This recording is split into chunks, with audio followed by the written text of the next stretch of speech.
Crime petrol में आप लोग का स्वागत है। तो जहां मर्डर भइल बा, खुलियाम कत्ल भइल बा, इतना बिहार में मशहूर होइल बा, चारों तरफ के न्यूज छैले बा। तो सीबीआई जांच लागल बिया, तुरंत पुलिस पहुंचती है उजा। आप लोग के वीडियो आगे दिखावा तनी।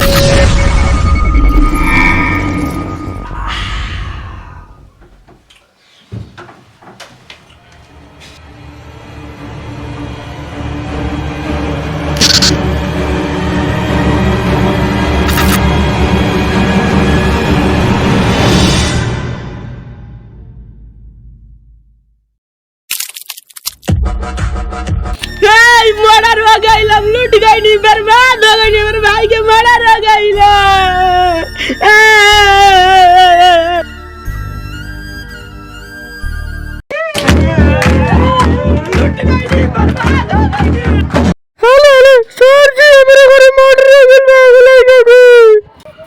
हेलो, अभी हम आ रहे हैं 10 सेकेंड में।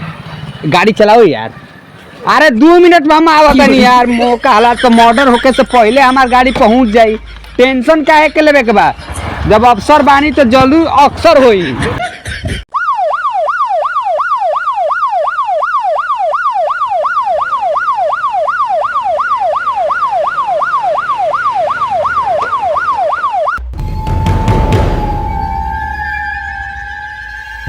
हेलो, अरे साला ये तो धूम 3 में जा रहा है। रुक, चल गाड़ी पीछे करो, फॉलो करो। निकाल गाड़ी के कागज। गाड़ी कागज? हाँ निकाल। कौन कागज दे? गाड़ी के दे। हाँ ले गाड़ी के। मैं बाबू में देख ले। आधार कार्ड दे। देखा तो बार हो। देख ले बा। अच्छा रुक जो। लाइसेंस दिखाई? हाँ लाइसेंस दिखा। हाँ लाइसेंस दिखा। देख सब बा। कोनो जुर्माना ना लगी कर पो? लगा दी। ए साला ते नहीं। जूता पहले भाई देख। अच्छा ठीक। हेलमेट ले ले बनी। अच्छा। कौन कार्ड बाकी बा? ले ले भाई। अरे ले बा तो उसे का ले बा? आपन हनु सरकार आपन चलती है तो लगाई। हाँ सुनू, चल मौका कार्ड दिखाओ। मौका कार्ड? हाँ रुक खोज तनी। देख देखा तो बाहो। छिनार कार्ड है। ए साला छिनार कार्ड दिखाओ दे रे। छिनार है। मौका कार्ड ले दे देख। ए दे देख। हाँ जो कागज दी। दे दा। आमलेट पेन के चाहिए। ठीक। अगो चेकिंग होई। हाँ ठीक केहू ना पकड़ी।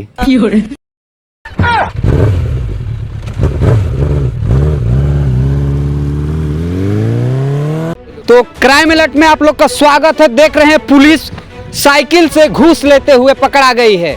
और मर्डर तो खुलिया में है और मर्डर के बातें नहीं है। और जो भी रहे, कहाँ जा रहे बउआ? बक्सर। अरे जा रहे हो तो सावधानी से जाइएगा। सावधान तो तुम हो और देखिएगा, बच कर रहिएगा। मर्डर खुलियाम हो रहा है, जाइए। तो देख रहे हैं हमारा क्राइम अलर्ट में स्वागत है। तो हमारा पुलिस प्रशासन जगह पर पहुंच चुकी है। चल बता एक मर्डर के कैले बा?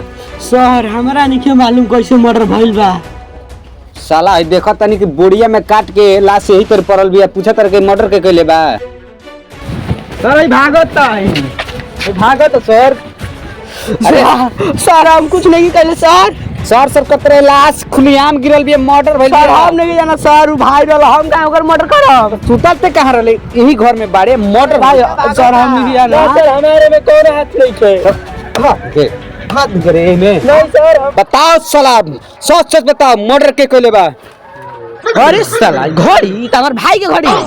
ए साला गिफ्ट में मिलल बा? ना हमर भाई के घड़ी है।